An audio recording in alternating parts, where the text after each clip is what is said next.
먼저 우리 드린 헌금 위해서 먼저 기도하도록 하겠습니다. 사랑하는 주님 감사합니다. 오늘 좋은 나무 교회 여성교회 헌신 예배 가운데 살아계신 하나님 예배하며 나아갑니다. 주님을 너무 사모하여 주께서 내게 생명도 주시고 내 모든 것을 허락하셨다는 그 믿음의 고백 가운데 주님께 귀한 예물 올려드리며 나아갑니다.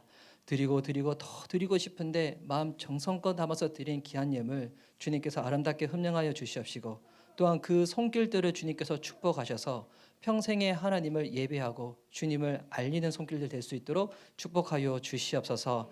하나님께서 허락하신 이 밤 가운데 주님이 우리 각자 또 우리 귀한 교회 가운데 허락하실 귀한 말씀 있는 줄 믿습니다. 부족한 종이 단위에 서서 주의 말씀 전하고자 하오니 예수님의 보혈로 덮어주시고 주의 영으로 인도하셔서 하나님 오늘 저는 스피커일 뿐이니 마이크를 주님께서 직접 잡으셔서 오늘 우리에게 허락하신 말씀 온전하고 담대하게 선포할 수 있도록 주님 붙잡아 주시옵소서. 이 밤 가운데 오늘 새 일을 행하실 우리 주님을 기대하며 살아계신 예수님의 이름으로 기도드립니다. 아멘. 저는 소개받은 미션 리바이벌 교회 이상한 목사라고 합니다. 우리 그 교회 이름이 참 어떻게 지는지가 참 너무 좋은 것 같아요. 우리 좋은 나무 교회는 이름이 좋은 나무 교회다 보니까 제가 저기 앉아 있는데 의자도 너무 좋고 너무 푹신한 것 같아요. 저희 교회는 이제 개척한 지 이제 2년 갓 지난 교회라 가지고 이 의자가 되게 불편하거든요.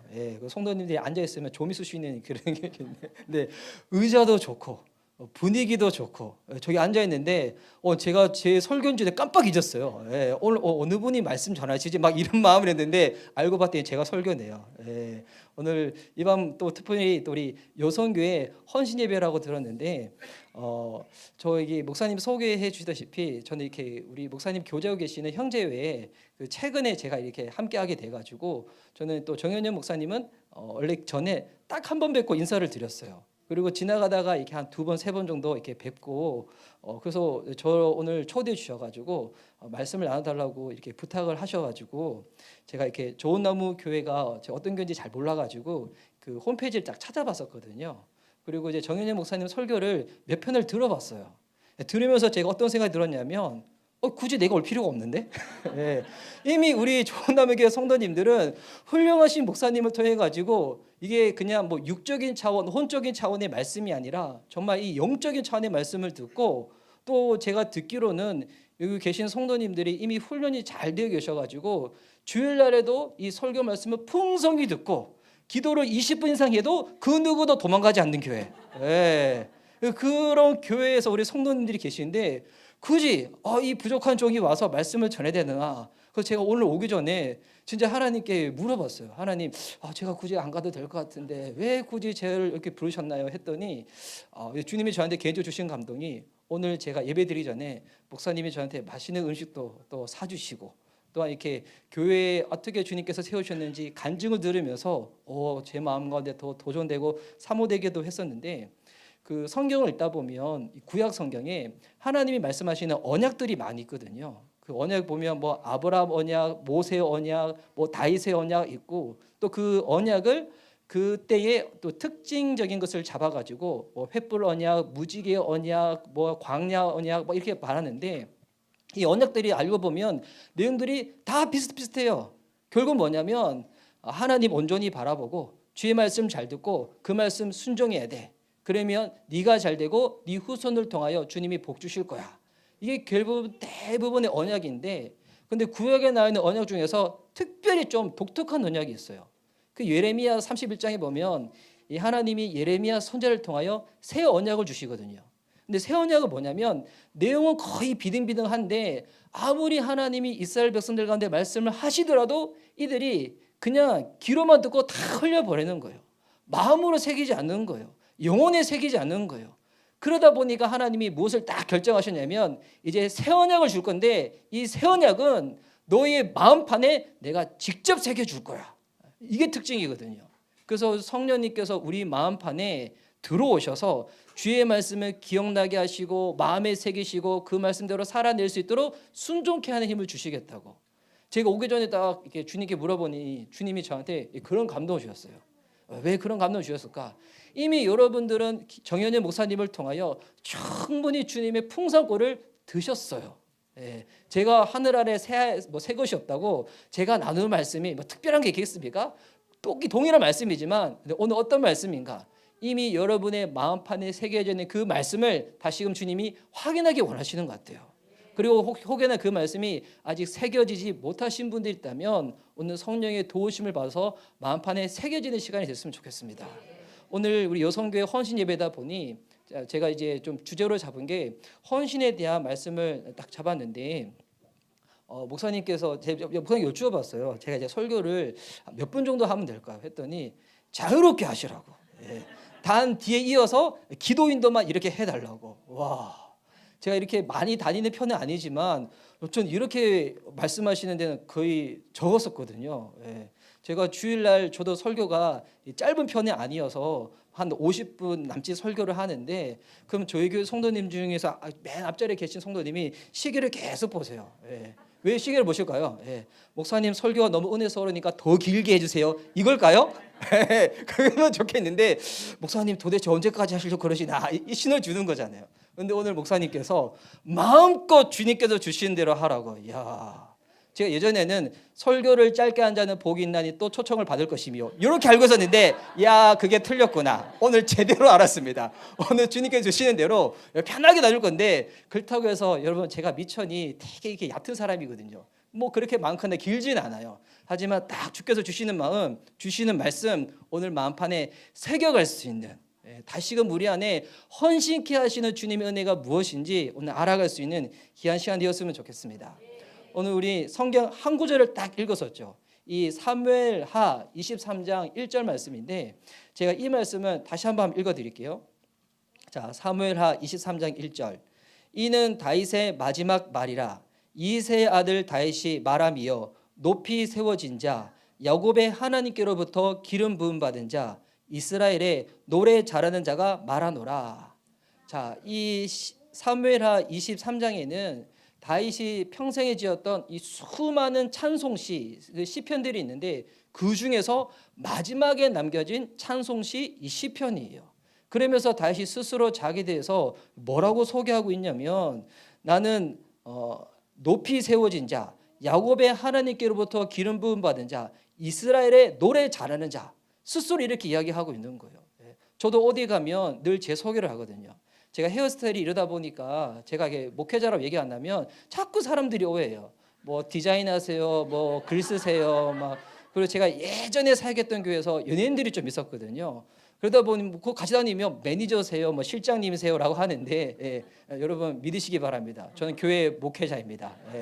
이제 교회를 개척해서 저는 평생에 제가 목회자가 될 줄 몰랐어요. 저는 또 평생에 제가 개척을 할 줄 몰랐어요. 저는 하나님, 저는 이것만큼은 안 할게요라고 딱 생각했던 부분들. 여러분 주님 안에서는 못한다는 게 없어요. 하나님 하게 하면 되어지는 건데 근데 오늘 다윗은 자기를 향해서 뭐라고 설명하고 있냐면 이 세 가지를 설명하고 있죠. 이 세 가지가 하나하나가 덩어리가 아주 커요. 그래서 다 나누면 오늘 집에 못 돌아가세요. 딱 하나 나누고자 하는 게 뭐냐면 다윗이 이렇게 고백하고 있습니다. 이스라엘의 노래 잘하는 자가 말하노라. 그래서 오늘 설교의 제목이 당신은 노래를 잘하는 자이십니까? 라는 제목인데 여러분 혹시 이 제목으로 좌우에 계신 분들 서로 바라보면 한번 서로 여쭤보시겠어요? 형제님은 자매님은 노래를 잘하시는 분이세요? 라고 한번 여쭤보도록 하겠습니다. 자, 시작.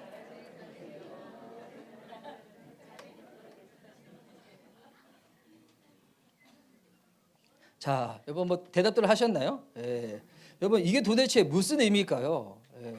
이 의미에 대해서 제가 이제 설교 후반부에 한번 설명을 드릴 건데 이 사무엘하 23장을 여러분이 잘 이해하시려면 요 지금까지 사무엘하가 어떻게 딱 이어졌는지를 아시면 더 좋거든요. 이 성경을 읽다 보면 연대기적인 순서대로 쭉 흘러가는 부분들이 많잖아요. 그래서 이 사무엘 상하는 시간적인 연속적인 흐름으로 쭉 가고 있어요. 여러분 익히 잘 아시다시피 사무엘 상하에 있는 세 명의 이 왕의 이야기가 나옵니다. 특별히 이 세 명의 왕 이야기가 죽음을 기점으로 딱 이어져요. 그래서 사무엘상 마지막에는 누가 죽어요? 여러분 누가 죽습니까? 맞아요. 자신감 있게 대답하셔야 돼요. 미운 내 남편이 죽는다고요? 언젠가 죽겠지만 이거 말고 누가 죽습니까? 사무엘상 마지막에는 사울 왕이 죽죠. 예. 그래서 사무엘상은 왕의 죽음으로 끝나죠. 그리고 사무엘 하로 넘어가게 되면 이 다윗이 밧세바를 범하는 게 사무엘하 11장에 나오는데 또 그것만큼 중요한 내용이 뭐냐면 아들 압살롬이 반역을 일으키고 난 다음에 죽는 내용이 나와요. 그리고 사무엘하는 이제 열왕기상으로 넘어가면서 다윗의 죽음을 딱 예표하고 있어요. 결국 이 사무엘 상하에는 3명의 왕의 죽음에 대한 이야기인데 근데 이야기를 쭉 스토리대로 딱 흘러가다 보면 사무엘하 20장에서 21장으로 딱 넘어갈 때 갑자기 내용이 이해가 안 돼요.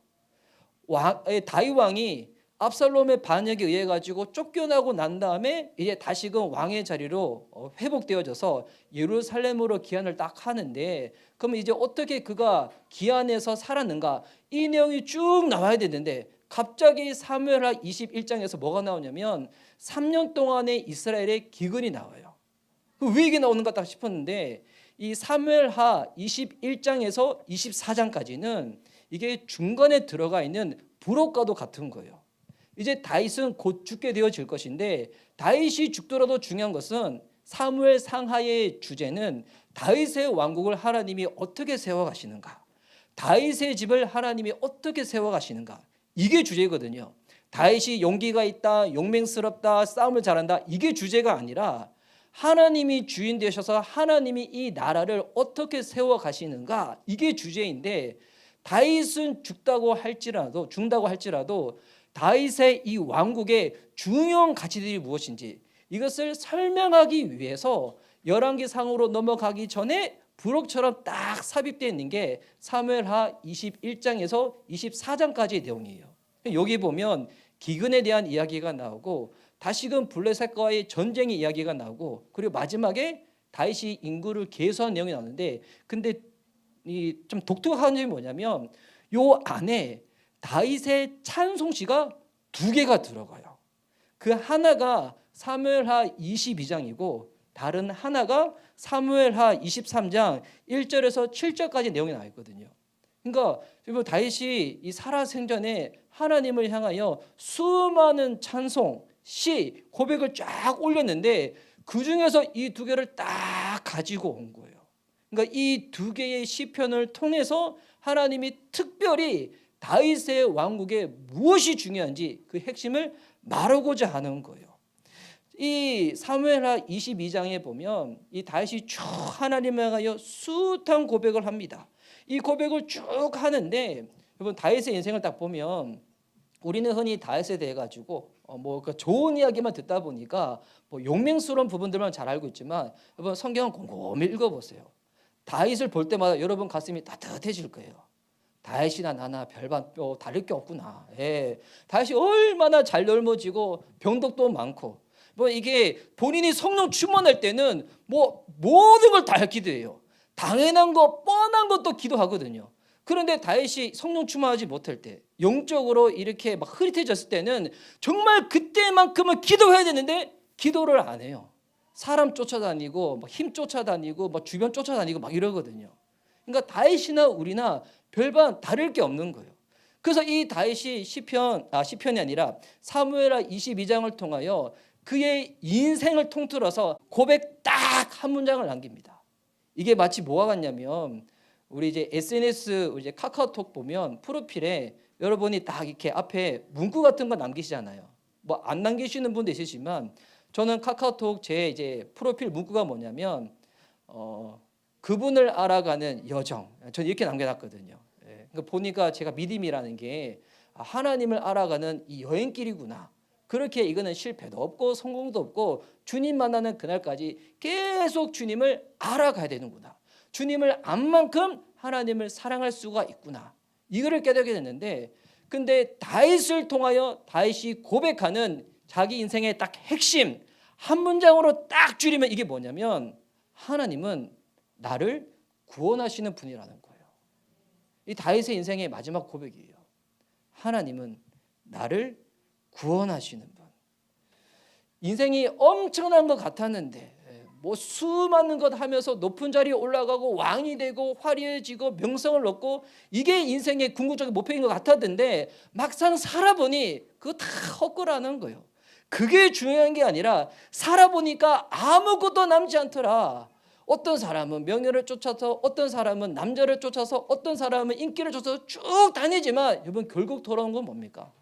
허무와 허탈이잖아요. 이것 가운데 다시 딱 고백을 하는 거예요. 인생 결국 무엇인가? 하나님이 나의 구원자 되심을 깨닫는 거예요.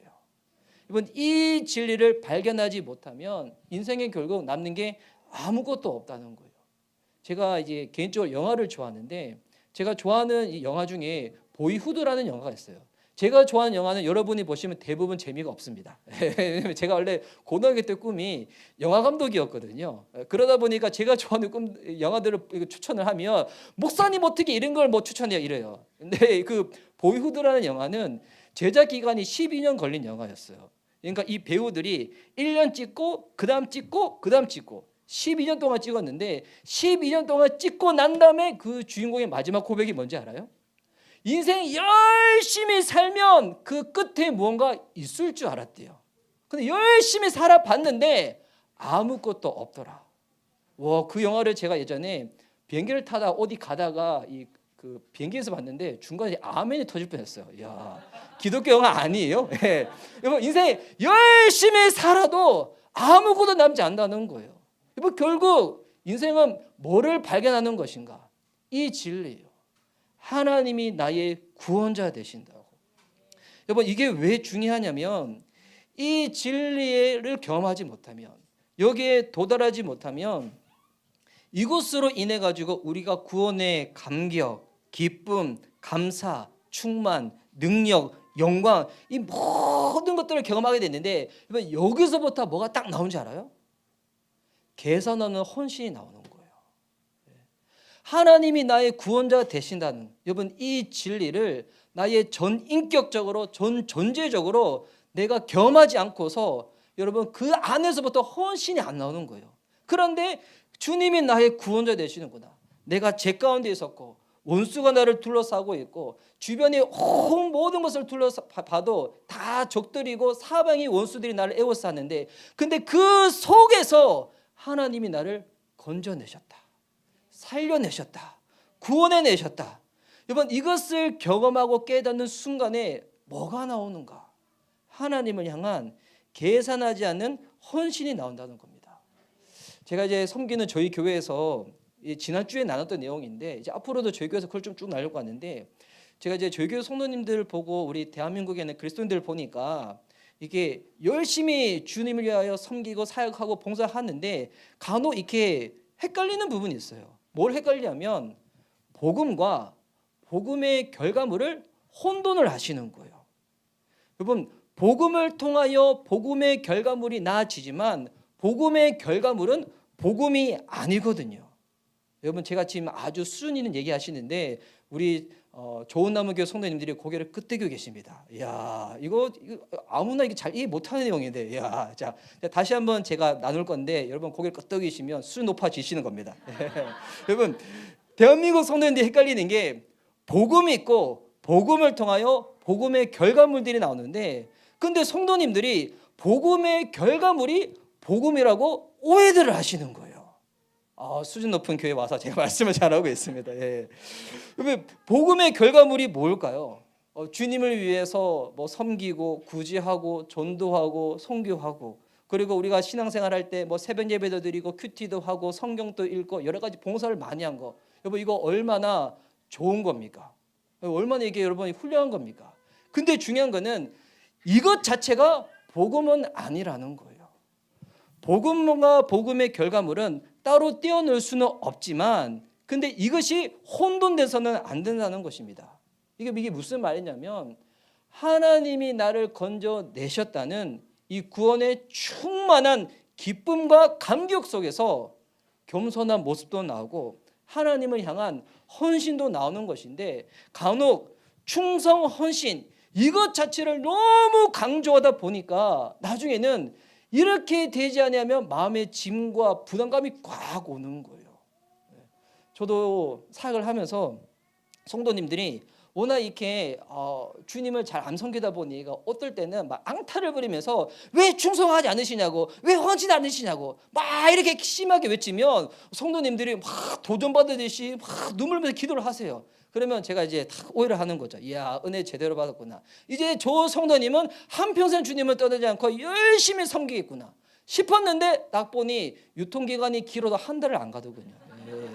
그러니 다시 약발이 떨어졌네. 그러면 또 계속 얘기하고. 그러니까 보니까 넌 어느 순간 설교를 하는 사람이 아니라 잔소리꾼이 되는 거예요. 예.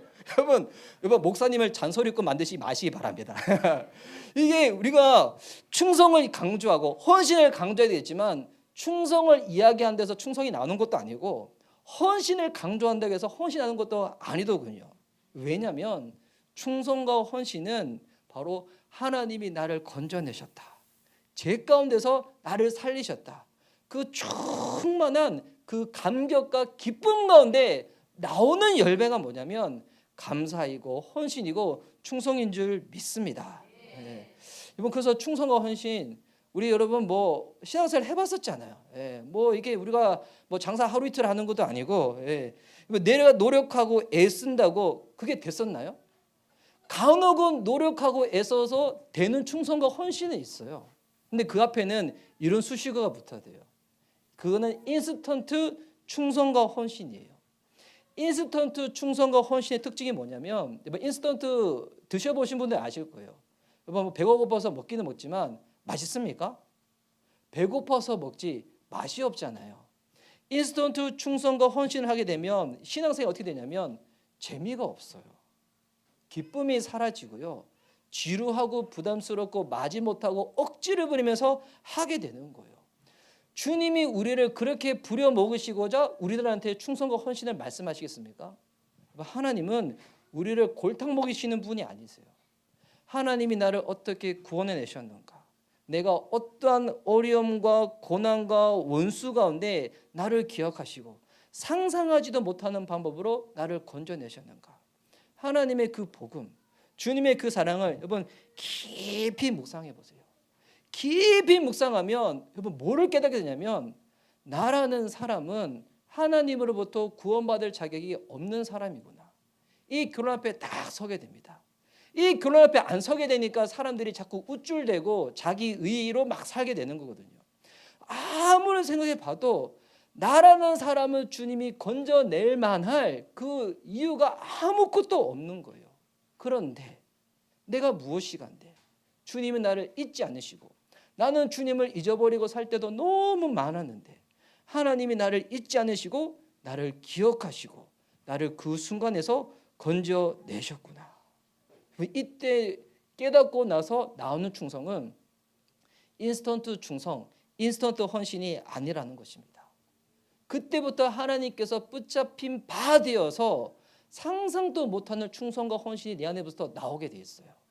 근데 많은 분들이 이 충성과 헌신을 또 어떻게 오해를 하시냐면 내가 주님 위하여 헌신하면 나는 하나도 실수가 없고 하나도 오점 없이 나는 완벽하게 신앙생활을 하는 거로 착각하시는 분들이 있어요. 예. 여러분 우리가 주님 만나는 그날까지 우리는 넘어짐도 있고 깨어짐도 있습니다. 근데 신앙의 승리와 성공은 뭐냐면 하나님이 이끌어 가시는 그 인생의 여정 가운데 내가 이탈되지 않는 거예요. 거기 계속 붙어 있는 거예요. 넘어질 수도 있어요. 뭐 깨질 수도 있고요. 남들이 안 알아줄 수도 있어. 근데 상관이 없는 거예요. 왜? 주님이 나를 어떻게 생각하시고 나를 건져내셨는가. 이게 내 안에 분명하기 때문에 그냥 까딱 말신입니다. 뭐 아플 때 말신 먹는 것처럼 신학적으로 까딱 말신입니다. 흔들리지 아니하고 주님 보면 딱 나가게 된다는 것입니다. 복음서에도 보면 이 복음서에 나오는 베드로와 사도 형제에 나오는 베드로 딱 보면 똑같은 인물인데도 불구하고 너무 다른 모습 보이죠. 복음서에 나오는 베드로는 어떻습니까? 예수님 만나고 난 다음에 난 죄인이니까 주님 떠나가라고. 근데 주님이 너는 사람을 낚는 어부가 되게 하신다. 그 말씀을 듣고 나서 그가 열심을 다하여 주님을 쫓아가잖아요. 근데 베드로의 그 열심의 마지막 3년째의 그 결론은 뭐였습니까? 예수님이 십자가에 죽으시기 전날 대제사장의 뜰에 붙잡혀 갈 때 또 주님을 향한 마음이 있으니까 쫄쫄쫄 따라가요. 주님은 저 편에 있고 이제 베드로는 이만큼 떨어져서 주님은 몰래 계속 보고 있는데 여자아이 한 명이 딱 와가지고 아까 우리 대표기도 하셨을 때 우리 여자아이가 옆에 다 엄마 옆에 딱 붙어 있던데 그 애보다는 좀 컸을 거예요. 딱 와서 베드로한테 물어본 거죠. 나 저기 있는 나사렛 출신 예수랑 너랑 같이 있는 거 본 적이 있다고. 여러분 그때 베드로가 어떻게 합니까? 교양 있게 맞습니다. 내가 저분의 제자입니다. 나도 저렇게 붙잡아 가주세요. 이렇게 안 했죠. 어디 성질을 부리면서 내가 저기 있는 사람이 어떻게 하냐 삐삐삐 단어의 사실 얘기 삐삐 한 거예요. 이거를 3번이나 반복하는 거예요. 그 우리나라 옛날 성경에는 예수를 가나이어 부인했다고 나와 있는데 가나이어 부인했다는 게 헬라 원어가 뭐냐면 예수님을 조점에서 부인했다는 거예요. 우리나라 심시로 따지면 예수를 명하여 온갖 욕설을 내뱉으면서 삐삐 개삐삐 하면서 예수님 부인했다는 거예요. 근데 이런 베드로가 사도행전 2장에 넘어가면 갑자기 광장으로 뛰쳐나와가지고 의정부에서는 제일 큰 광장이 어디 있나요? 하여튼 광장으로 뛰쳐나와가지고 수많은 사람들이 본 앞에서 너희가 죽인 예수 그리스도가 하나님의 아들이시고 예수를 믿고 제사를 받아 성령을 선물로 받으라고 이렇게 했다가 또 베드로가 붙잡혀서 어떻게 될지 모르는 거거든요. 베드로 완전히 바뀐 거죠. 여러분 복음서에 나오는 베드로랑 사도행전에 나오는 베드로랑 이름이 똑같은 동명이인이죠. 아니 이름만 똑같고 다른 사람이잖아요. 그렇지 않나요? 여기서 고개를 끄덕이면 큰일 나는 겁니다. 똑같은 인물이죠. 똑같은 인물인데 여러분 베드로가 어떻게 해서 이렇게 됐을까요? 베드로가 예수님이 다시금 찾아오신 그 회복 프로젝트를 경험한 거예요. 예수님이 십자가에서 죽으시고 난 다음에 이제 그 마음 가운데 얼마나 많은 자책과 자기가 들었을까요? 나 같은 게 무슨 예수의 제자라고, 나 같은 게 무슨 예수를 따라간다고, 나는 예수님께 합당하지 않은 인물이야. 그러니까 마음이 너무 어려우니까 아우들, 동생들, 제자들 데리고 다시금 갈릴리 호수로 가는 거예요. 거기서 다시금 그물 내리고 물고기 잡으려고 하는데 고기가 잡힙니까? 이 베드로의 마음 한구석에는 아무리 내 인생 가운데 내가 주님을 부인했더라도 결코 지을 수 없는 그 이름 하나, 예수님의 이름이 딱 새겨져 있는 거예요. 근데 자기의 모습을 보니까 나는 예수를 부인했다는 거예요.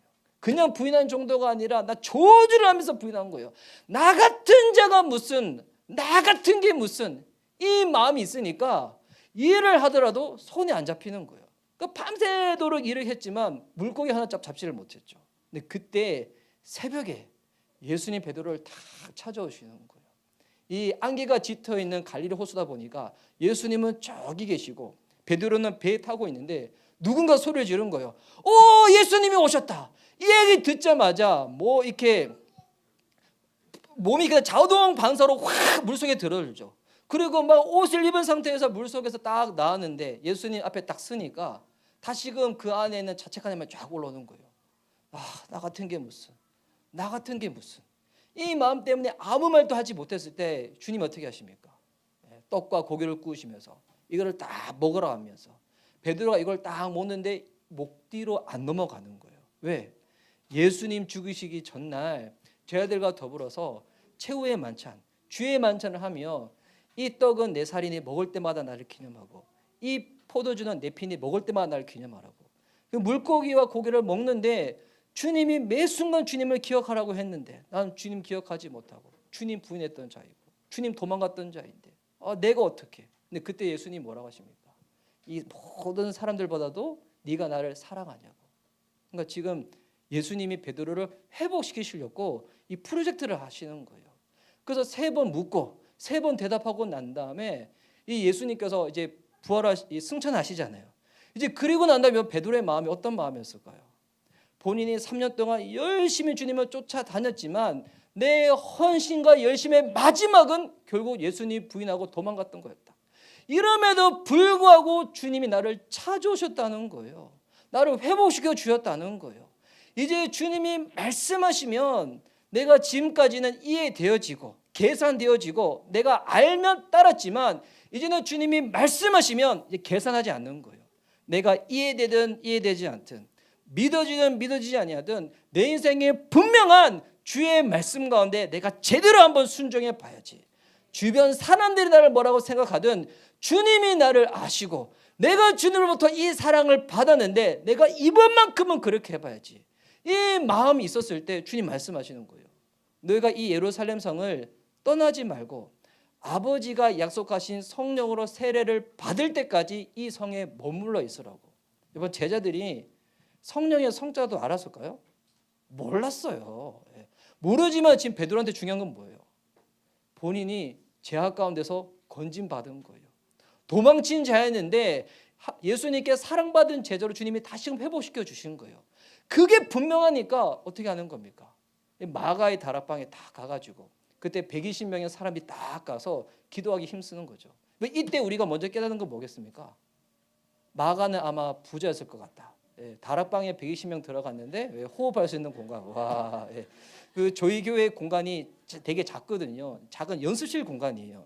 예전에 이렇게 그 최강희 자매님이 개인 연습실로 사용했던 공간을 저희가 예배당 드리고 있는데 지금 이제 저희 아이들 포함해서 이제 적은 수인데도 불구하고 거기서 예배드리면 나중에는 이 산수가 부족해가지고 문을 열고 뭐 호흡 막 이제 이런 공간인데 마가는 다락방에 120명. 마가는 아마 부자였을 것 같다. 근데 이런 것만 알지 말고 이거 중요한 게 뭘까요? 베드로와 같이 있는 사람. 지금까지는 기도 한 시간을 버티기가 힘들던 사람인데 이제 내 인생 가운데 주의 말씀 가운데 제대로 한번 순종하고 싶은 거예요. 여러분 이게 어디서부터 나온 겁니까? 주님이 나를 건져내셨다. 회복시켜 주셨다. 이게 분명하다 보니까 이제 이 위에 성령님께서 강림하시고 성령 세례를 받고 성령 충만을 받고 난 다음에 누가 베드로의 목숨을 해코지 한다고 할지라도 이제 그게 중요한 게 아닌 거예요. 나가서 주의 복음을 외치며 하나님 나라를 증거하기 시작했다는 것입니다. 여러분 이 헌신, 이 충성 예전에 베드로가 경험하지 못했던 충성과 헌신이거든요. 어디서부터 나온 겁니까? 하나님이 나를 건지셨다. 하나님이 나를 구원하셨다. 오늘 우리가 이 예배를 주님 앞에 드리며 나아갈 때 오늘 성령님께서 여러분의 마음 가운데 다시금 그 기억을 되살리게 하실 것입니다. 지나간 내 인생 가운데 하나님께서 나를 굽어 살피시사 나를 어떤 죄악 가운데서 건져내셨고 난 우리 집안은 모태신앙이 아니어가지고 난 도저히 예수님 믿을 수 없는 환경인데도 불구하고 정말 주님이 생각 목자치도 못하는 방법과 만남을 주셔서 나를 건져내셨고 더 나아가서 모태신앙들은 예수님 만나기가 더 힘들어요. 모태신앙들이야 교회 생활이 익숙한 거지 예수님 모르는 사람들 너무 많습니다. 모태신앙들 중에서 성경 몇 독 해봤어? 딱 물어보잖아요. 그럼 대부분 대답을 못해요. 5주짜리 들었던 설교 말씀이 많아가지고 그냥 어떻게 끼워 맞추는 거지 제대로 말씀 한번 해보지 못한 모태신앙도 얼마나 많이 있어요. 따져보면 더 예수님 만나기 힘든 사람들이거든요. 그런데 주님이 어떻게 나를 사랑하셔서 좋은 나무 교회로 인도하셔서 좋은 우리 정현현 목사님 만나 계셔서 주의 복음을 듣게 하시고 주의 사랑을 깨닫게 하셔서 내가 하나님을 사랑하는 예배자로 주님이 만들어 주셨는 거. 여러분 이 은혜, 이 감격, 여러분 이것으로부터 무엇이 나온다고요? 헌신과 충성이 나온다는 겁니다. 오늘 부족하지만 그 하나님께서 인간 이상함을 또한 저도 어떠한 죄 가운데 있었는데 건져내셨는지 제 간증을 짧게 나누고자 해요. 저는 이 성령 세례를 이 대학생 때 받았는데 저는 성령 세례 받기 전날에 어디 있었었냐면 나이트클럽에서 술 먹고 놀고 있었거든요. 여러분 이렇게 여러분 보시기에 제가 어떤지 모르겠지만 제가 소시적에 춤을 조금 췄었어요. 춤을. 여러분 이게 춤을 췄다 하니까 뭐 율동생 하는데 율동 아니고 진짜 춤을 조금 췄었어요. 그래서 이게 대학교에서 축제 있으면 나가서 춤춰서 상 받고 막 그랬었거든요. 근데 그러다가 제가 할머니가 돌아가시면서 남기신 유언이 뭐였냐면 상암아 다시 교회 나가라는 거였어요. 제가 할머니 사랑으로 커가지고 저희가 군대에 있을 때 할머니가 돌아가셨는데 그 할머니의 유언 때문에 다시 교회를 나기 시작했었거든요. 근데 신앙은 없었죠. 할머니를 그 말씀 때문에 그냥 효도하겠다는 생각으로 나갔던 거였는데 근데 그렇게 나갔던 교회가 제대 이후에 나갔던 교회가 학교 안에서 컨테이너 박스로 예배드리는 교회였어요. 거기서 이렇게 뭐 학생들이랑 교수님이 예배드리고 있었는데 제가 이제 군대 만료가 났을 때 제가 군대 가기 전에 같이 술 먹고 놀았던 형이 있는데 이 형이 갑자기 예수님을 믿는다는 거예요. 그런 형이 아닌데, 그래서 이 형의 그냥 손길을 그냥 인도 받아가지고 그냥 못 이긴 척하고 그 교회에 가봤어요. 그랬더니 이제 컨테이너 박스에서 학생들이 이제 모여가지고 이제 예배를 드리고 있는데, 그때 이제 그 교회 목사님이 여자 목사님이셨어요. 딱 이렇게 등단을 하셔가지고 말씀을 전하는데, 말씀을 통해서는 이렇게 은혜 받을 수도 있구나. 지금까지 어렸을 때 교회를 몇 번 나갔을 때는 소개를 듣고 은혜 받은 적 없었거든요. 어렸을 땐 그 생각했어요. 야, 목사님들은 일주일 동안 어떻게 하면 성도님들을 잠재울 수 있을까? 이것을 모아 놓으시구나. 이 생각했는데, 그런데 그때 나가서 이 설교의 은혜를 받았었는데, 중요한 거는 은혜 받고 바로 갔어야 됐어요. 근데 그때 이제 설교 외에 기도 시간이 했는데, 갑자기 모여있는 이 학생들, 교수님들이 한국말로 기도 안 하고 방언으로 기도를 하는 거예요. 저는 그때 방언을 처음 들어봤거든요. 랄랄라 뚜뚜뚜 빠글빠글 막 깨굴깨굴 막 이렇게 하는데 저 깜짝 너무 무서운 거예요. 그런 기도를 들어본 적이 없다 보니까 순간 뭐가 지나가냐면 뭐 추정 60분 시사 매거진 2580 내가 지금 오지 말할 때를 왔다. 지금 저를 인도한 형을 딱 봤는데 이 형도 이상한 말로 막 기도하고 있는 거예요. 갑자기 이상한 데를 왔다 싶어가지고 뭐 순간 무서웠는데, 근데 그때 그 교회에서는 새 가족이 오면 앞에 나와서 새 가족 이렇게 소개를 시켰어요. 제가 또 저를 인도한 형이 있으니까 제가 그렇게 인사를 했거든요. 제가 곧 제대를 앞두고 있는데 제대하면 교회를 다시금 열심히 다녀보려고 지금 생각하고 있습니다. 저는 그냥 내뱉었는데 교회에 계신 성도님들이 마음이 얼마나 순수하신지 있는 그대로 받아들이신 거예요. 그래서 제대하자마자 계속 연락 오는 거예요. 상하 명제 우리 주일이 됐어요. 좋은 날이 됐어요. 우리 하나님을 예배해야죠. 막 오는 거예요. 그래서 제가 못 이긴 척하고 그 교회를 이제 나가기 시작했는데, 그 교회 딱 나갔는데 보니까 그 교회에 저희 전공과 교수님이 계셨거든요. 근데 교수님이 저를 부르시더니 같이 식사를 하자는 거예요. 제가 이제 기계공학과 학생이었는데 그 학교 공대를 다닌 동안에 교수님과 만나서 5분 이상 대화 해본 적이 없는데 교수님이 저를 부르셨다. 그럼 가야 돼요, 안 가야 돼요? 학점이 그분의 손에 달려있는데 가야죠. 예. 가서 그분과 밥을 먹으면서 3시간 동안 대화를 나눴는데 대화의 결론이 뭐냐면 내일 새벽 예배에 나오라는 거예요. 예. 이거 나누려고 3시간 동안 밥을 먹이면서 전 나오라는 거예요. 예. 그때 학교 뒤에 있는 그 패밀리 레스토랑이었는데 교수님이 나오라는데 안 나올 수가 없잖아요. 그래서 제 인생의 최초의 새벽 예배를 나가게 됐었어요. 딱 나갔는데 그때 이제 그 교회가 컨테이너 박스로 예배를 드리다가 컨테이너 박스가 사라지고 난 다음에 미션 스쿨이 아닌데 학교에서 예배를 드렸었거든요. 그리고 나서 이제 예배당이 없어가지고 3개월 동안 그냥 잔디밭에서 예배드리고 동산에서 예배드리고 지하실에서 예배드리고 하다가 돕는 손길을 통해서 학교 후문에 작은 공간을 딱 얻게 된 거예요. 한 30평 정도 되는 공간을. 근데 거기를 이제 공사할 때도 이 공사비를 아끼겠다고 학생들이 공사 휴강 시간일 때마다 와서 타일 붙이고 벽돌 나르고 막 그랬었거든요. 그러니까 새벽 예배 드릴 때 그러니까 공사하는 중에 새벽 예배를 드리는 거예요. 그냥 돗자리 깔고. 그래서 그때 이제 목사님이 새벽 예배 때 딱 설교를 하시고 그다음 사역이 있어서 먼저 딱 움직이시고 난 다음에 그 교회 전사님이 그러시는 거예요. 이렇게 예배당을 건축할 때는 기도를 더 뜨겁게 해야 된다고. 옥상에 올라가서 기도하라는 거예요. 그래서 돗자리를 챙겨서 옥상에 올라갔는데 또 같이 모인 사람이 또 방언으로 기도하기 시작하는 거예요. 전 방언으로 기도할지 모르잖아요. 그래서 제가 있는데 그래도 어렸을 때 교회 다닌 그 기억이 있어가지고 제 나름대로는 한 주기도문 10번 하고 한 사도신경 10번 하고 이 정도 하면 이제 끝나겠게 싶어서 눈을 딱 떴는데 5분 정도 흘러간 거예요. 주변에서는 이제 발동이 걸려가지고 막 하기 시작하는데 제가 거기 있으면서 한 30분 있는데도 안 끝나는 거예요. 갑자기 왜 니은지 모르겠지만 서러움이 북받쳐 올라가지고 눈물이 뚝뚝 떨어지는 거예요. 여기 내가 왜 있나? 여기 왜 있나? 한 1시간 정도 지나니까 기도 끝난 거예요. 그래서 제가 오기가 생겨가지고 당시 저의 이제 그 목자였던 형한테 물어봤어요. 어떻게 하면 나도 방언받을 수 있냐고. 그랬더니 그 형이 그냥 저한테 책 주면서 안 알려주는 거예요. 그래서 제가 그 교수님한테도 물어봤어요. 교수님, 저도 방언으로 기도하고 싶은데 어떻게 하면 방언으로 기도할 수 있나요? 라고 했더니 그 교수님이 저한테 이 기숙말로 이렇게 얘기했어요. 상하명제, 나도 아직 방언할 줄 몰라. 이러시는 거예요. 알고 봤더니 아직 교수님 방언 못할 때였어요. 근데 그 교수님이 언제 방언을 받으셨던가 제가 이제 시간이 흘러서 전도사가 되고 난 다음에 새벽 예배 때 제가 말씀을 전할 때 그때 예배 때 참석해서 교수님이 방언을 받으셨어요. 야, 여러분 예수님 믿잖아요. 이런 은혜가 임합니다. 그분이 저희 학점을 쥐락쥐락 했는데 이제는 제가 이렇게, 물론 제가 주는 건 아니지만 저를 통로 삼아서 주님이 역사하시고, 그래서 저는 한편으로 어떤 생각했냐면, 야, 이거 방언이라는 거 못해도 신앙생활 3, 4년 꾸준히 해야지 받을 수 있겠구니, 그냥 그 생각을 했었어요.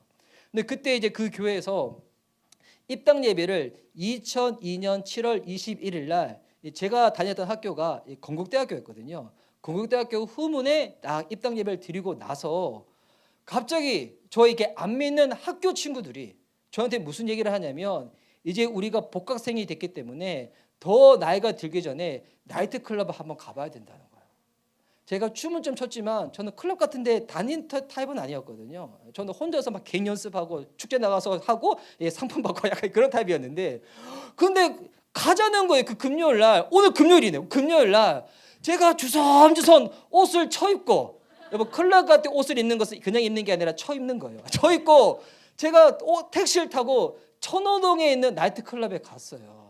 여기 우리 좋은나무교회 우리 청년들은 집 이 거룩한 날 여기 예배당에 오니까 클럽에서 금요일날 어떤 일이 벌어질지 상상이 안 가시잖아요.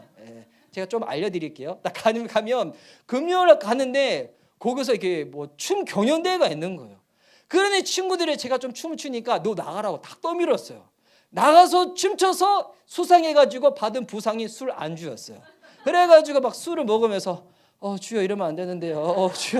주여 저는 이제 주님 믿고 있는데 주여 이러면 안 되는데, 계속 춤추고 그렇게 밤새도록 놀고 난 다음에, 그때 제가 섬겼던 담임 목사님이 어떤 설교를 했냐면, 술 먹고 엎어져도 교회 와서 엎어지라고, 이런 설교 하셨어요. 순종했죠. 그래가지고 밤새도록 놀고 토요일날 새벽 지하철 첫 차를 타고 새벽 예배를 드리러 갔어요. 이 술 냄새 풍기고 속이 쓰린 상태에서 그 새벽 예배 드리고 난 다음에 속이 쓰리니까 자취방 가서 자고 있는데 점심때 정도에 연락이 왔어요. 이 간호학 학생들인데 나와서 밥 먹자고. 얘 속이 쓰리니까 나와서 밥 먹고 좀 해장해야 되겠다 싶었는데 피자를 시켜놨네. 그래서 먹고 있는데, 근데 그때 담임 목사님 전화가 오신 거예요. 어떤 전화냐면, 상하명제, 내가 여의도 순복음교회 고3 수험생을 위한 집회를 가는데 상하명제가 와줘서 춤을 춰주면 좋겠다는 거예요. 담임 목사님이 이렇게 긴히 전화하셔서 부탁하는데 여러분 들어야 돼요, 안 들어야 돼요? 네, 제가 초신자에도 그건 알고 있었거든요. 그래서 제가 춤출 때 트는 테이프를 딱 챙겨가지고 목사님 차에 딱 승탑을 하고 난 다음에 딱 그 집회 장소로 갔어요. 어디였었냐면 숭실대학교에는 한경진 목사님 기념관이었어요. 거기를 가면 1, 2층 큰 강당이 있는데 거기 딱 들어가니까 와, 순복음교회 고3 애들이 정말 뜨겁게 몇천 명이 막 찬양하고 있는 거예요. 목사님이 단위에 딱 올라와 있는데 저 아무것도 아닌데 목사님이 단위에 같이 올라가자고 딱 앉고 난 다음에 목사님이 내가 설교하기 전에 상하명제 소개할 테니까 그때 나와서 춤추면 된다고. 찬양 끝나고 나서 이 목사님이 딱 등단하시고 난 다음에 고3 수험생 여러분들 얼마나 공부한다고 지치고 피곤하냐고, 오늘 여러분을 위해서 내가 선물을 하나 준비해 왔다고. 우리 교회 춤 잘 추는 형 오빠가 있는데 여러분을 위해서 춤춰줄 거라고. 그래서 제가 딱 등단을 했죠. 불이 다 꺼지고, 아까 우리 간증하신 분처럼 불이 다 꺼지고 저한테 스팟라이트가 딱 비치는데 막 소리가 함성이 터지기 시작하는 거예요. 막 한쪽에서 뭐 이정재 화이팅, 저기 뭐 이게 송도구 화이팅 그러는 거거든요. 저를 향한 외침이었어요. 믿기지 않으시죠? 목회자 거짓말하면 안 되잖아요. 그때 당시는 여러분 믿기지 않으시겠지만 제 머리숱이 풍성했었어요. 풍성했었을 때 제가 좀 닮았었나 봐요. 제 얘기가 아니라 그 고3 애들이었는데, 근데 요즘은 제가 머리숱이 되게 이게 별로 없잖아요. 왜 없는지 아세요? 적은 능력 가지고 주일 가운데 충성한다고. 주님이 크신 손으로 제 머리를 너무 심하게 쓰다듬어 주셔가지고 빠져버린 거였어요. 그래서 제가 춤을 추고 난 다음에 딱 밑에 앉아 있는데 목사님이 그때 7시에 설교를 시작하셔가지고 11시에 끝나셨어요. 제가 그런 교회에서 신앙생활 했었어요. 그래서 기도 시간이 됐는데 여러분 오늘 저는 그만큼만 하지 않을 겁니다. 두려워 떨지 마시기 바랍니다. 그러고 나서 기도 시간이 됐는데 갑자기 주님이 저한테 은혜를 주셨는데 제가 회개해야 될 것들을 주님 쫙 보여주기 시작하시는 거예요. 제가 어렸을 때 가족들에게, 동생들한테 지가 잘못했던 것들, 죄질 것들 쫙 보여주시면서 진짜 이게 회개가 하는 게 아니라 터지는 게 이런 거구나 경험하게 됐거든요. 회개가 터지면서 막 눈물, 콧물 막 벙벙 다 쏟고 있는데, 이 단위에 계셨던 목사님이 저희 그 모습을 보고 딱 내려오시고 난 다음에 오늘 이 일을 위해서 하나님이 너를 부르셨나 보다고 저한테 안수를 딱 해주는데, 저 거기서 방언이 팍 터져버린 거예요. 그래서 30분인가 1시간 기도하고 난 다음에 눈을 딱 떠보니까 고3 애들이 제 주변에 딱 둘러싸여 있는 거예요. 왜 둘러싸여 있을까요? 춤추러 온 형이 지가 은혜 받아 방언 기도하고 있는 거예요. 갑자기 바뀐 거잖아요. 그리고 난 다음부터 이제 제 인생에 뭐가 시작됐냐면, 주님과의 첫사랑이 시작됐어요. 뭐가 너무 하고 싶었냐면 기도가 너무 하고 싶은 거예요. 그러니까 이제부터 뭐가 사모되냐면 새벽 예배가 너무 사모되는 거예요. 근데 그때는 제가 진짜 새벽 예배를 갈 때 제가 뛰어갔었거든요. 그때 제가 교회 사택에서 잠시 이제 살 때가 있었는데, 그때 교회 사택은 우리 그 교회 대학생들, 청년 리더들이 살고 있었는데, 새벽 예배 갈 때 막 뛰어가서 막 새벽 바람을 가리고 뛰어가서 막 말씀 듣고 막 기도 시간에 막 랄랄라 뚜뚜뚜. 그때 당시는 제 기도 소리가 이랬어요. 롤롤롤롤롤 롤롤롤롤 그랬는데 제 기도 소리가 좀 웃겼잖아요. 롤롤롤 하는데 제 옆에 저희 같은 과 선배가 있었어요. 그 선배님이 저한테 네 방언 소리가 너무 웃겨서 기도를 못 하겠으니까 딴 데 가서 기도 좀 하라고. 근데 제가 이 성경 보니까 어줍잖하게 제가 읽은 건 있어가지고, 이 보니까 가는 세대 오는 세에 사함을 받지 못하는 게 성령을 회방하는 거라 들었는데, 이 은사는 성령님의 은사인데, 근데 내 기도 소리가 웃겨서 나보고 딴 데 가라고? 혹시 형이 지금 성령 회방책 아닐까요? 했더니 그 형이 딴 데 가서 기도하기 시작했어요. 하여튼 그때부터 제가 주님과의 첫사랑이 시작돼가지고 막 너무 뜨겁게 기도하고 막 하는데, 이 마음이 너무 뜨거우니까, 원래 저는 이 대학을 다니는 동안에 저희 그 전공과 교수님한테 제가 너무 도전을 받아서 나도 나중에 다시 대학원을 가서 공부 열심히 해서 교수님처럼 학원 복음화를 위해서 선교사가 돼야 되겠다, 이 마음이 있었거든요. 근데 그때 주님이 저한테 주셨던 감동이 뭐였냐면, 그게 아니라는 거예요. 너는 주를 위하여 주의 종이 돼야 된다는 거예요. 그런 사인을 제가 분명히 딱 받고 나서 제가 이제 원래 그럴 만한 성령의 사람이 아닌데 가감하게 학교를 딱 중퇴를 하고, 그리고 부모님께 딱 말씀을 드리고 신학교를 편입해서 딱 들어갔죠. 이제 하나님이 제 삶 가운데 놀라운 승리의 은혜와 간증을 딱 허락해 주지 않았는데, 근데 그때부터 하나님이 저를 수술하기 시작하시는 거예요. 이 신학교에 편입해서 딱 들어갔는데 저희 동기 신학생들 딱 보니까 저는 대부분 사람들이 저처럼 불받아 들어온 줄 알았어요. 근데 보니 제 친구는 신학교 교수님의 아들, 제 친구는 대전에 있는 큰 교회 담임 목사님의 아들, 제 이제 우리 여학생은 어느 뭐 장로님의 딸. 이들을 보니까 성장하면서 부모님들이 꾹꾹 눌러줬다는 거예요. 뭘 눌러줬을까요? 안수 기도를 꾹꾹 눌러줬다는 거예요. 근데 저는 신학교 딱 갔는데 저를 위해서 기도를 누가 해주지? 그때만 하더라도 저희 부모님들이 신앙생활을 뭐 그렇게 올곧게 하지 않을 때였거든요. 저는 되게 혼자 도태되어 있는 듯한 느낌이 드는 거예요. 주님이 제 안에 있는 낮은 자존감과 열등감을 막 건들기 시작했죠. 그래서 제가 그때 내가 가만히 있으면 안 되겠다. 내가 정말 열심히 해가지고 신학교에서 공부도 열심히 하고 사역도 열심히 하고 설교도 잘하고 막 이런 사람이 돼야 되겠다. 그래서 막 열심히 해가지고 나름 신학교에서도 성적이 괜찮았고 사역도 하면서, 그때 제가 26살이었거든요. 나름 뭐 열심히 했었는데, 근데 그런 결과가 어느 정도 이루어져야 될 30이 되기 전에 주님이 저한테 이 작업을 시작하는 거예요. 열심히 사역했는데도 불구하고 한 만큼 결과와 열매가 없는 거예요. 근데 이게 계속 반복되다 보니까 어느 순간 제 안에 이 짜증이 올라오면서 성도들한테 이거를 표출을 못 하잖아요. 그러니까 교회에서는 뭐 하냐면 가면을 쓰는 거죠. 거룩한 사역자, 성실한 사역자, 열심히 하는 사역자. 그리고 제가 이제 결혼하고 나서 제가 29에 결혼했었거든요. 저희 이제 제 아내도 같이 왔는데 제 아내가 저를 좋다고 쫓아와가지고 한 여인을 구원해 줘야 되겠다 해서 모르지 다 결혼해 줬었거든요. 거짓말 같죠? 아까 밥 먹으면서 목사님에게 제 아내가 다 얘기했는데 거짓말 아니에요. 네. 그런데 집에 가서 터지는 거예요. 집에 가서 자연인 이상함의 모습이 나오는 거예요.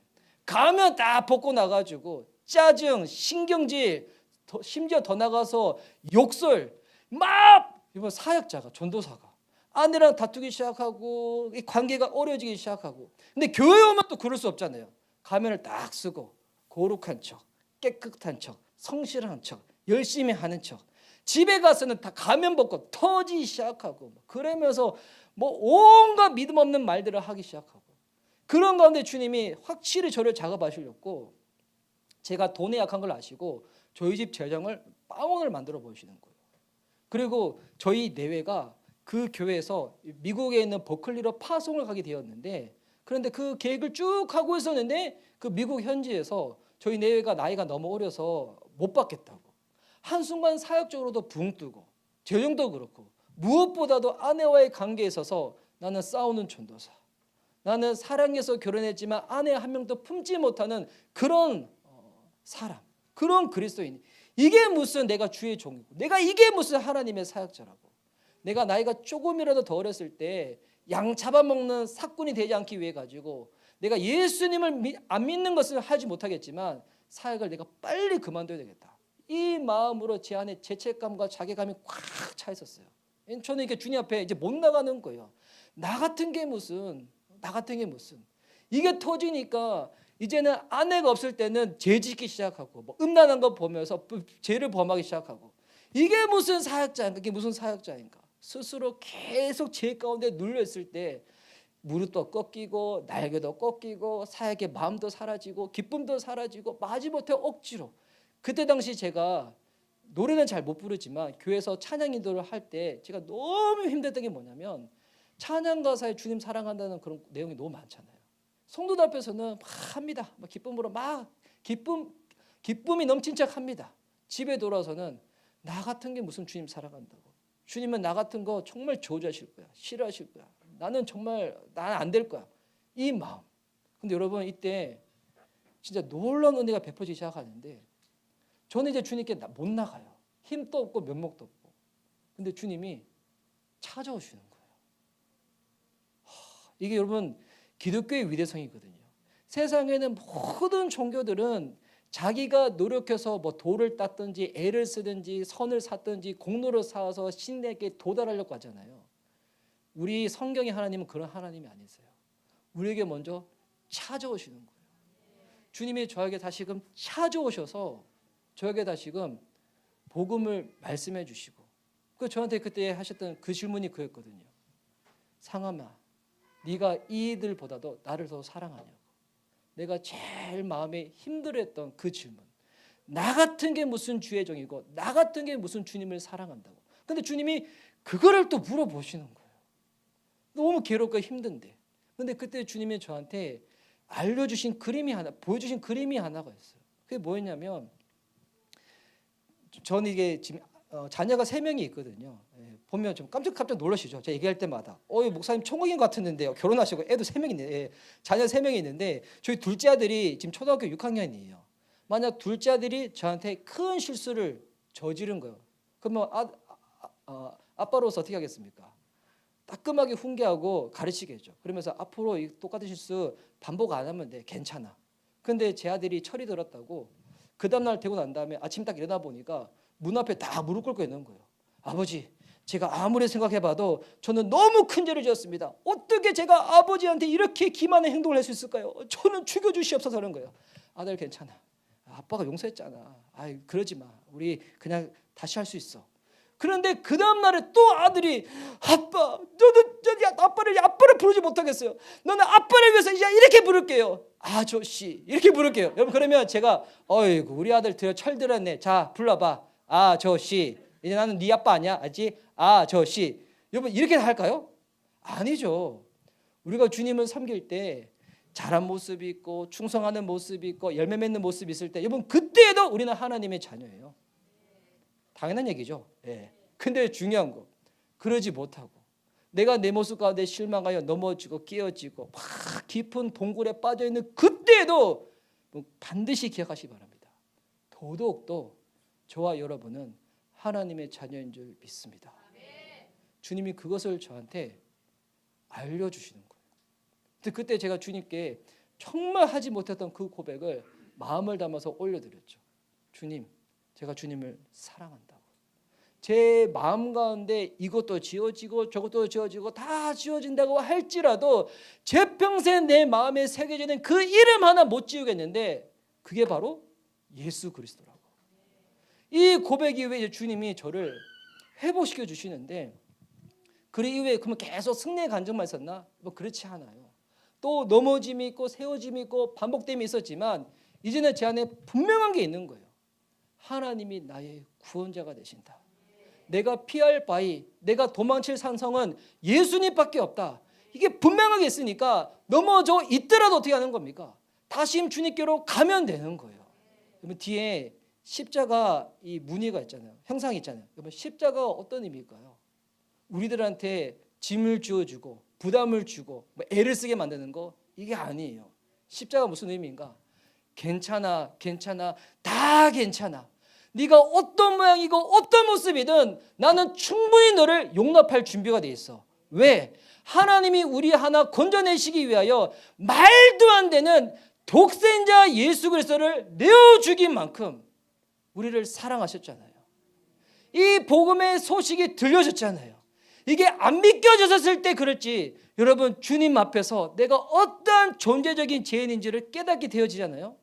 이것만큼 우리 마음 가운데 흥분을 일으키는 소식이 없는 거예요. 세상에 그 어떤 소식, 뭐 아파트 분양 당첨되고 뭐 자식이 좋은 학교 가고 아니 남편이 승진하고, 여러분 이것도 좋은 소식이지만 그 소식이 평생 가나요? 아니죠. 절대적이고 영원하고 근본적인 기쁜 소식, 하나님이 나의 구원자가 되신다는 것. 이것으로 인하여 우리 가운데 뭐가 자연스럽게 파생되어지는가? 하나님을 향한 충성과 헌신이 나오기 시작한다는 것입니다. 저는 이제 최근에 개척하고 난 다음에도 이 사람이라는 게 참 율법적이어서, 아까 예배 드리기 앞서서 우리 이제 정현영 목사님이 그래도 개척을 하시고 15년 이상 되신 선배님이시다 보니까 얘기를 들은데도 와, 하나님이 진짜 목회자를 이렇게 만들어 가시는구나. 저는 예전에 사역할 때는 제가 주를 위하여 뭔가 많이 해야 된다고 생각했었어요. 그런데 사역을 하다 보니 개척하면서 더 깨닫는 건데, 보니까 여러분 이 하나님의 일이라는 게 제가 해서 되는 게 아니더군요. 하나님의 일은 하나님이 하십니다. 그럼 우리는 뭐 하는 건가요? 아무것도 안 하는 건가요? 아니죠. 그 일 가운데 통로로 딱 세워져서 하나님이 우리를 만들어 가시는 거예요. 인간 이상함 하나 하나님 사람 제대로 만들기 위해서 나를 이 자리로 부르셨구나. 나 같은 사람 목회자가 되지 않았으면 얼마나 세상 가운데서 내가 하고 싶은 것들 마음껏 즐기면서 자기애, 자기의, 자기 만족으로 그렇게 살 인간인데, 자기 선함 가운데 갇혀가지고 그렇게 만족하며 살 인간인데, 그런 죄악 가운데 죽지 않기 위하여 주님이 나를 건져내셨구나. 여러분 이 은혜로 말미암아 하나님께서 내게 말씀하실 때 잘하고 못하고 알아주고 못 알아주고 그것으로 마음이 흔들릴 때도 있지만 주님 앞에 나갈 때마다 하나님이 저한테 말씀하시는 거예요. 나는 너의 존재만으로도 너무 기쁘다. 나는 너의 존재만으로도 내가 너무 만족한다. 내가 무엇이길래? 내가 무엇이길래? 레위기 말씀에 보면 하나님이 이제 내가 거룩하니 너희도 거룩하라, 이런 말씀이 있잖아요. 많이 들어보셨을 거예요. 우리는 거룩이라고 하면 대부분 생각하는 게 이거 세상과 달리 구별되어지는 다른 삶을 사는 것, 이렇게 이해를 하는데, 물론 그것도 거룩은 맞아요. 근데 그것은 거룩으로 인하여 드러나는 거룩한 삶의 열매예요. 진짜 거룩이 뭐냐면, 제가 이 레위기 11장 45절 말씀인데 제가 한번 읽어드릴게요. 한번 들어보세요. 나는 너희의 하나님이 되려고 너희를 애굽 땅에서 인도하여 낸 여호와라. 내가 거룩하니 너희도 거룩할지어다. 하나님 이스라엘 백성들 가운데 뭐라고 말씀하시냐면, 내가 너희를 애굽 땅에서 건져낸 구원의 하나님이라는 거예요. 내가 거룩하니, 이 거룩이 뭐냐면 무언가 행위를 아니에요. 나는 너만 생각할 거야. 이게 거룩의 시작이에요. 하나님이 우리만 생각하신대요. 나는 너만 생각할 거니까 너도 거룩하라고. 너도 나만 생각해 달라고. 주님만 생각할 때 여러분 뭐가 열매가 맺힐까요? 세상 속에 살더라도 세상과 구별되어지는 삶을 살게 되는 거예요. 주님 한 번 바라보지 못하는데 어떻게 거룩한 삶의 열매로 맺히겠습니까? 그러니 거룩을 살아내려고 하니까 애쓰고 부담스럽고 마음이 어려운 거예요. 왜? 주님 한 번 바라보지 못하다 보니까. 주님 먼저 말씀하시는 거예요. 내가 너를 건져낸 구원의 하나님이야. 나는 너만 바라봐. 너만 신경 쓰고 있어. 너도 나만 바라봐 줄 수 없겠니? 나만 신경 써 줄 수 없겠니? 오늘 다윗이 사무엘하 22장에서 하나님이 나의 인생의 구원자 되신다, 이것을 딱 나누고 난 다음에 사무엘하 23장으로 가서 자기 스스로에서 이렇게 고백한다고 했죠. 이스라엘의 노래 잘하는 자. 여기서 노래 잘한다는 게 여러분 무슨 의미일까요? 이제 조금 이해가 되실 거예요. 이게 노래 잘한다는 게 그냥 가창력이 뛰어나고 뭐 고음을 우와 잘 부르고 뭐 음악성이 뛰어나고 요게 아니라는 걸 좀 아실 거예요. 노래를 잘한다는 것이 뭐냐면 하나님이 내게 베푸신 그 은혜에 감격하여 내가 하나님의 사랑을 표현해야지. 하나님이 어떤 분인지 내가 드러내며 고백해야지. 그것을 노래로도 고백하고 그의 삶으로도 고백하는 거예요. 그러니 그 고백 가운데 뭐가 나오는 거예요? 헌신이 나고 충성이 나고 주님만 바라보며 나아가는 그 고백이 나오는 거예요. 오늘 우리 의정부 좋은나무교회 여기 모이신 분들은 의정부 내에서 가장 노래 잘하시는 분들인 줄 믿습니다. 좌우 계신 분들 서로 바라보면 이렇게 한번 서로 축복해 볼까요? 당신은 노래 잘하는 자이십니다.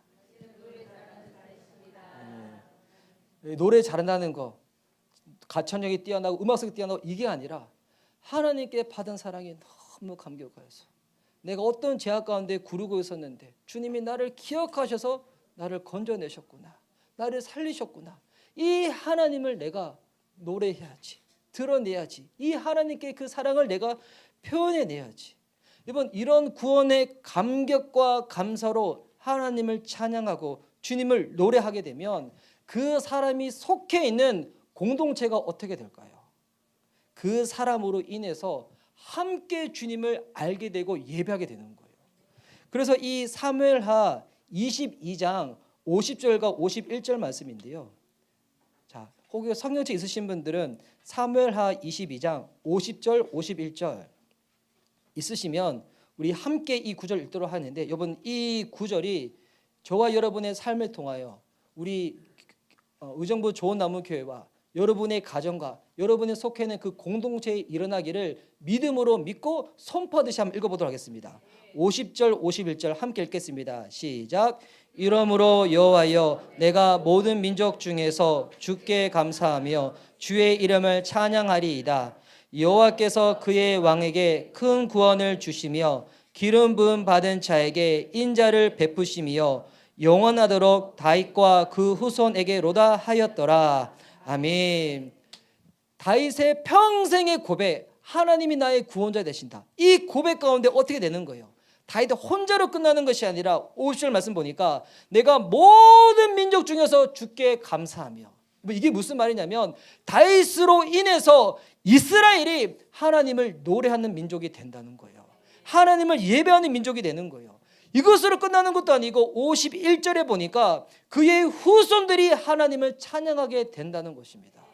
저와 여러분이 하나님을 향하여 노래하는 자가 되고 하나님이 나를 어떻게 건져내시는지 그 감격 가운데 나아갈 때, 표현할 때, 고백할 때, 순종할 때 여러분뿐만이 아니라 여러분 가족이 주님을 찬양하게 될 줄 믿습니다.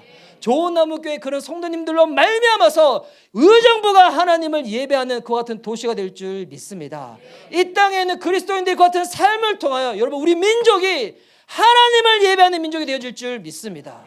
그 시작이 뭐라고요? 하나님이 나를 어떤 죄악 가운데서 건져내셨는가, 이것으로부터 시작되어지는 겁니다. 이 구원의 감격, 복음의 능력, 복음의 축복, 여러분 흘러가는 겁니다.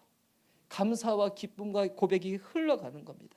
오늘 이 좋은 나무교회 특별히 우리 여성교로 들었는데, 저는 우리 성도님들의 가정을 잘 알지 못하니까 조유교회 성도님들 중에서도 아직 남편의 신앙이 현찮거나 아니면 아직 그 가족이 믿지 않는 그런 가족들이 많이 있거든요. 그런 가족들은 평생에 여러분 기도 제목이 가족 구원이잖아요. 가족 구원. 가족 구원 하려고 애쓰고 노력하는데 참 힘들고 어렵잖아요. 근데 주님이 우리에게 허락하신 말씀, 주 예수 그리스도를 믿으라. 그러면 너만 구원받을까? 이게 아니죠. 너와 내 집이 구원을 얻을 거라고. 여러분 이게 어떻게 해서 나온지 알아요? 사도 바울이 감옥에서 노래하고 난 다음에 그 간수를 만났을 때 이 고백이 나온 거예요. 예배하는 자가 할 수 있는 고백이에요. 하나님으로부터 구원받는 감격이 있는 자가 할 수 있는 고백인 거예요. 여러분 하나님을 끝까지 놓지 마시고 그 감격 가운데 예배하고 노래하시기 바랍니다. 저와 여러분이 인하여 주님, 우리 가족들이 주께로 돌아올 줄 믿습니다. 의정부가 주님께로 돌아오고 이 대한민국이 주님께로 돌아오는 그 은혜를 경험할 수 있는 저와 여러분 될 수 있기를 예수님의 이름으로 축복하는 바입니다. 아멘. 이 시간 우리 들은 바 말씀을 기억하며 우리 주님께 기도하며 나가도록 하겠습니다.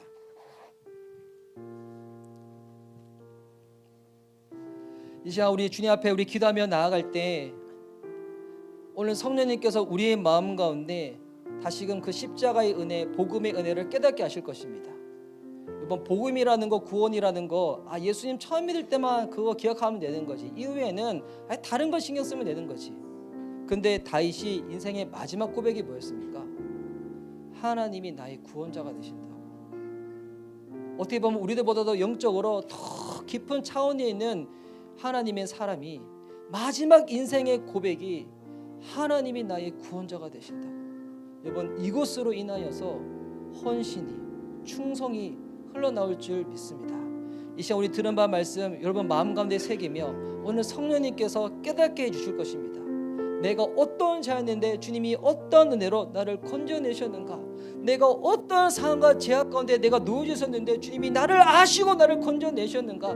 세상 사람들은 모르지만, 내 가까이 있는 사람들은 모르지만 내 안에서 끊지 못했던 제 습관과 중독 가운데 여전히 빠져서 나 같은 게 무슨 그리스도인이야, 이 마음의 자괴 가운데 교회에서는 가면을 쓰고 가정의 밖에서는 가면을 벗어서 이 이중적인 삶 가운데 있었던 나를 주님이 나는 너 포기해버릴 거야 그러지 아니하시고 여전히 너 포기하지 아니하시는 주님의 그 붙잡으심으로 나를 건져내셔서 하나님의 사랑 앞에 놓게 하시고 주님의 그 사랑을 겪게 하시고 나를 회복해 하셨는가. 주님이 다시금 저와 여러분의 마음 가운데 그 사랑의 고백을 받기를 원하십니다.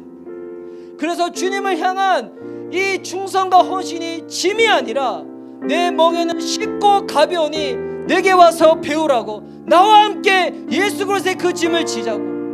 어머 주님 앞에 우리 드는 바 말씀 보자고 우리 한번 주여 우리 한번 크게 부르며 나아갈 때 하나님 이 사랑을 다시금 깨닫는 밤 되게 하여 주시옵소서. 우리 한번 주여 크게 외치며 주께 기도하며 나아가겠습니다. 주여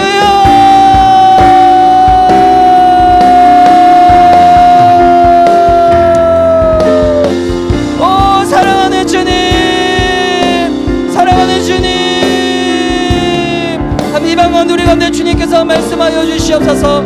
성령님 각자 가운데 우리 모든 성도들의 마음 가운데 시간 찾아가 주셔서 오늘 다시금 하나님 우리 가운데 하나님 흩어졌던 주님을 향한 그 믿음의 고백, 사랑의 고백이 다시금 터진 시간 되게 하여 주시옵소서.